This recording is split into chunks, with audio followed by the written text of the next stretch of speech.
analizando entonces las partes de un gen.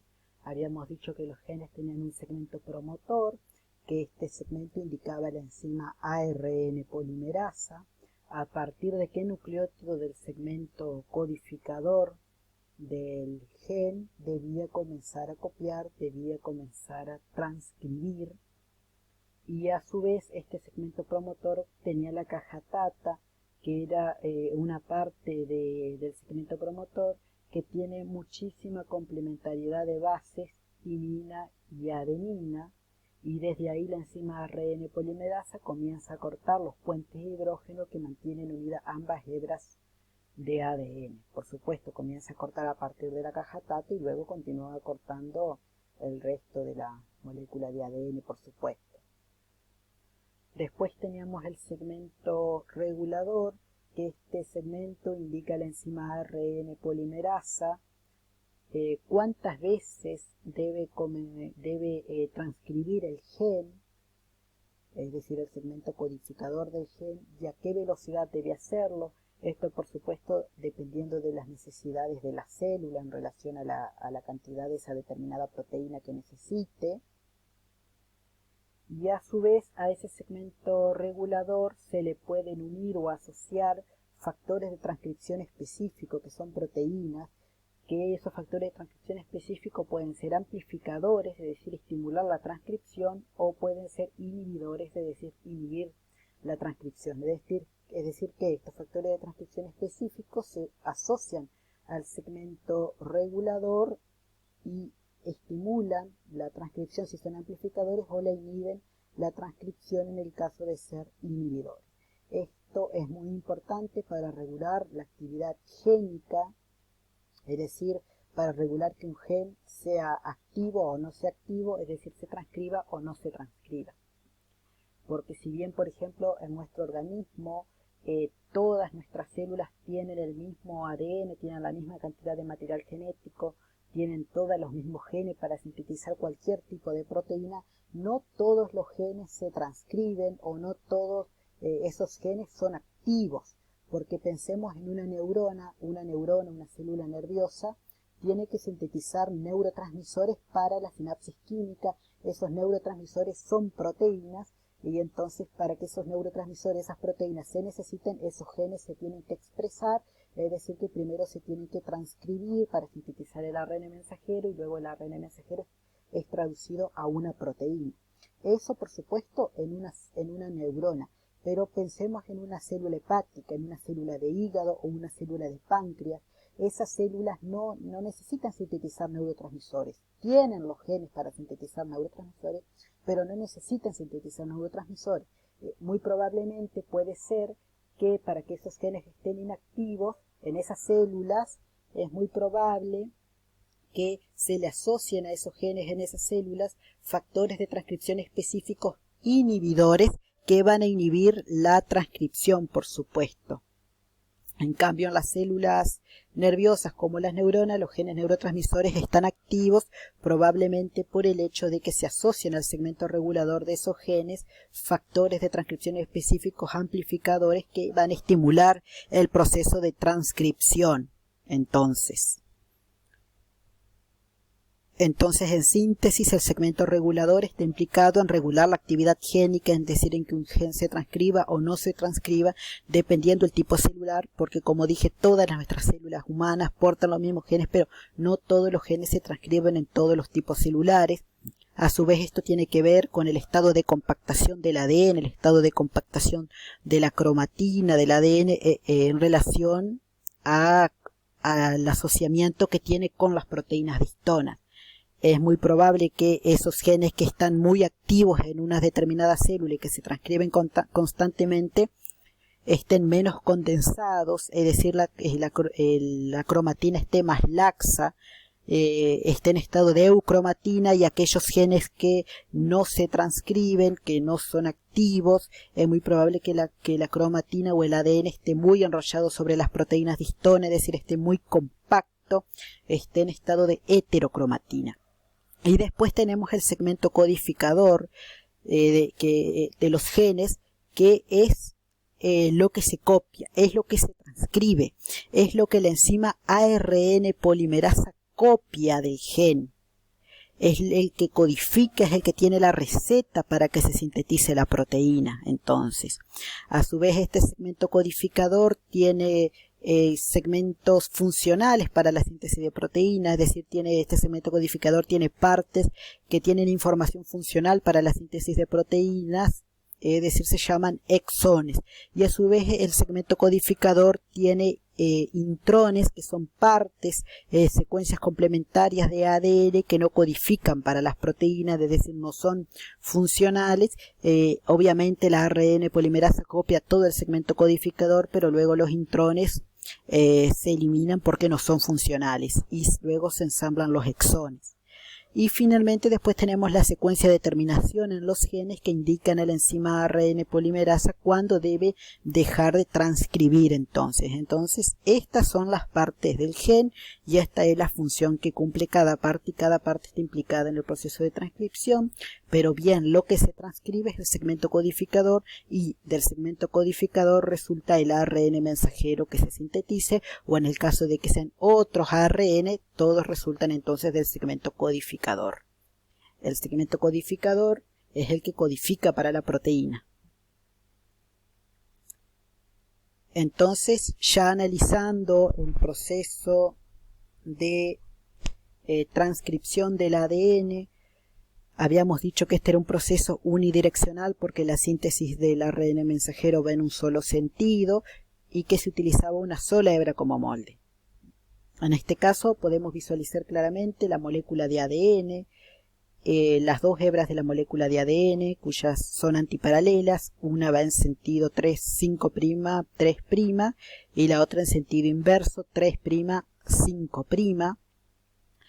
Recordemos que en la transcripción se utiliza una sola hebra como molde, una sola hebra de ADN del segmento codificador.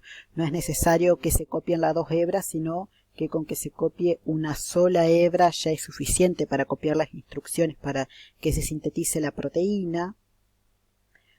Vemos también claramente cómo se formó la burbuja de transcripción, es decir, se cortaron las puentes de hidrógeno que mantienen unidas ambas hebras de ADN para formar la burbuja de transcripción. La transcripción se inicia cuando la enzima ARN polimerasa se une al segmento promotor del gen. El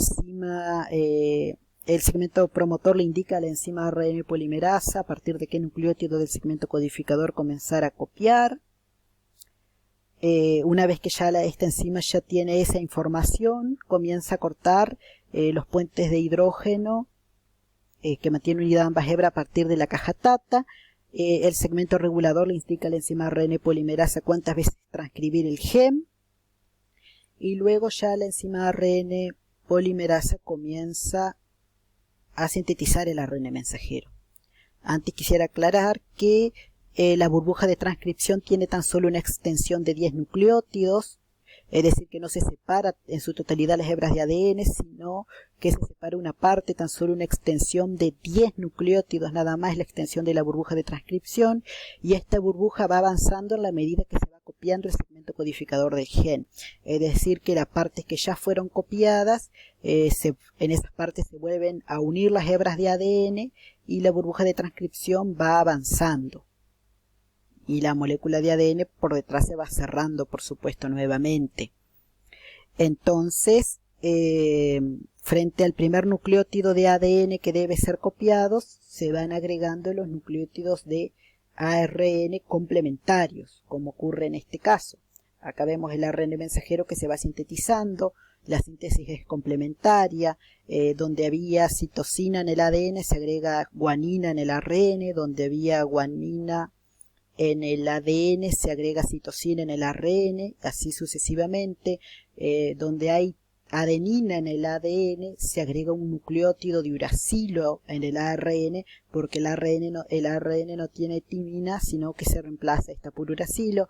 Donde hay timina en el ADN se agrega adenina en el ARN, donde hay citosina en el ADN, se agrega guanina en el ARN, y así sucesivamente va avanzando la síntesis del ARN mensajero de manera complementaria. En las partes que ya fueron copiadas, la molécula de ARN se separa de la de ADN, de tal manera que las hebras de ADN se pueden unir y la burbuja de transcripción va avanzando. La síntesis avanza en este sentido hasta que se llega a la secuencia de terminación del gen, y ahí el ARN se separa completamente de la molécula de ADN y las hebras complementarias de ADN se vuelven a unir nuevamente. Recordemos que generalmente se copia o se utiliza como molde la hebra que va en sentido 3', 5', ya que la enzima ARN polimerasa siempre lee en sentido 3'5 y siempre sintetiza en sentido 5'3. Siempre el ARN mensajero se sintetiza en sentido 5', 3', siempre en ese sentido. Es decir, que en un extremo queda el nucleótido, en un extremo queda libre el carbono 5 de la ribosa, y en el otro extremo de la molécula de ARN, queda libre el carbono 3 de la pentosa o ribosa en este caso, por supuesto. Lo que resulta del proceso de transcripción recibe el nombre de ARN mensajero inmaduro o transcripto primario. Entonces, para ir sintetizando, la ARN polimerasa corta los puentes de hidrógeno que mantienen unida ambas hebras, se forma la burbuja de transcripción, y ahí la ARN polimerasa comienza a agregar nucleótidos de ARN complementario a los nucleótidos de ADN de la hebra que se está utilizando como molde. La ARN polimerasa lee en sentido 3'5 para sintetizar el ARN mensajero o transcripto primario en sentido 5'3. La unión entre el ADN, la hebra molde de ADN, y el ARN mensajero es temporal, porque rápidamente se va separando el ARN mensajero del ADN, se va separando y las hebras de ADN se van volviendo a unir, y la burbuja de transcripción va avanzando con una extensión de tan solo 10 nucleótidos. Si contamos, esta burbuja de transcripción tiene una extensión de 10 nucleótidos. Acá vemos nuevamente las hebras de ADN, las dos hebras de ADN antiparalelas, las dos hebras de ADN. Acá vemos la caja TATA, donde hay mucha complementaria de bases de timina y adenina. Acá es donde comienza a cortar la ARN polimerasa. La burbuja de transcripción con una extensión de 10 nucleótidos. Se lee, la ARN polimerasa lee la hebra que va en sentido 3'5, y esta es la hebra que se utiliza como molde. Y el ARN mensajero se sintetiza en dirección 5'3, y de manera complementaria, donde hay timina se agrega adenina, donde hay adenina en el ADN se agrega uracilo en el ARN, donde hay citosina en el ADN se agrega guanina en el ARN, y así sucesivamente va avanzando la burbuja de transcripción, y las hebras de ADN se van uniendo por detrás, por supuesto, en las partes que ya fueron copiadas de ese gen. Cuando se llega a la secuencia de terminación, cesa la síntesis del ARN mensajero entonces. Y claramente este proceso es complementario y es unidireccional, porque la síntesis de ARN va en una sola dirección. Y lo que se copia es el segmento codificador del gen. Bueno, lo que resulta del proceso de transcripción, como dije, es un transcripto primario o un ARN mensajero inmaduro. ¿Por qué es inmaduro? Porque aún no está listo para salir del núcleo celular. No está terminado para salir del núcleo celular, no está listo para salir al citoplasma. Es necesario que ocurran otros procesos en ese ARN mensajero inmaduro para que sea maduro y funcional y pueda salir al citoplasma. Entonces es necesario que el ARN mensajero inmaduro sufra algunos cambios. Esos cambios que ocurren suceden en el proceso de procesamiento del ARN mensajero. Para que el ARN mensajero pueda salir del núcleo debe ser procesado. Y ahí se convierte en un ARN mensajero maduro.